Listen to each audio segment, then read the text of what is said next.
नमस्कार, आप सभी का स्वागत है और मैं हूं आपके साथ कशिश पांडे। तो दोस्तों, धनतेरस का त्योहार आते ही हर घर में रौनक छा जाती है। कहीं दीपक जल रहे होते हैं तो कहीं लोग सोना चांदी खरीदने में व्यस्त नजर आते हैं। कहा जाता है कि धनतेरस के दिन खरीदी गई चीजें बरकत लाती हैं और घर में मां लक्ष्मी का स्थायी वास होता है। लेकिन क्या आप जानते हैं, जितना शुभ ये दिन खरीदारी के लिए माना गया है, उतनी ही सावधानी भी इस दिन रखनी चाहिए।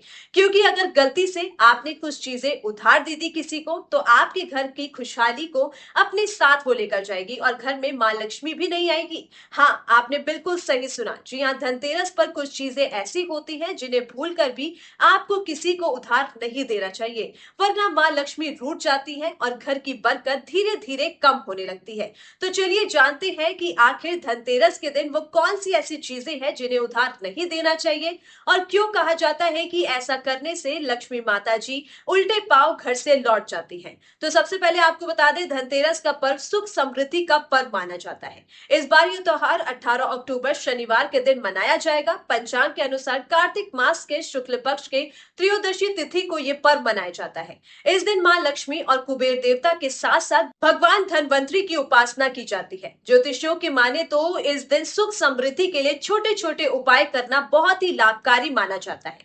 वहीं वास्तु शास्त्र के अनुसार इस दिन कुछ चीजें उधार देना भी बहुत ही अशुभ माना जाता है। तो चलिए जानते हैं उन चीजों के बारे में जो धनतेरस के दिन उधार बिल्कुल भी नहीं देनी चाहिए। तो सबसे पहला है नमक। जी हाँ, धनतेरस के दिन नमक उधार देना शुभ नहीं माना जाता। आमतौर पर नमक को हम रसोई की साधारण चीज समझते हैं, लेकिन ज्योतिष शास्त्र में इसका गहरा महत्व बताया गया है। नमक को राहु ग्रह का प्रतीक माना गया है और ये घर की नकारात्मक ऊर्जा को दूर करने वाला तत्व भी है।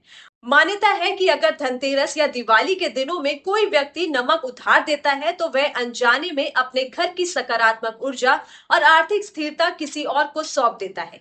ऐसा करने से घर की बरकत कम हो सकती है। इसलिए इन शुभ दिनों पर नमक ना देना ही सबसे बेहतर माना गया है। अब बात करते हैं दूसरे नंबर की। जी हाँ, दूसरे नंबर पे आती है सफेद चीजें। धनतेरस के दिन सफेद चीजों जैसे दूध, दही और चीनी भी उधार में नहीं देनी चाहिए। वास्तुशास्त्र के अनुसार दूध और दही का संबंध चंद्रमा शुक्र से होता है, जो कि सुख समृद्धि का कारक माने जाते हैं। वहीं चीनी को खुशहाली का प्रतीक माना जाता है, इसलिए इस दिन सफेद चीजें उधार में बहुत ही अशुभ मानी जाती हैं।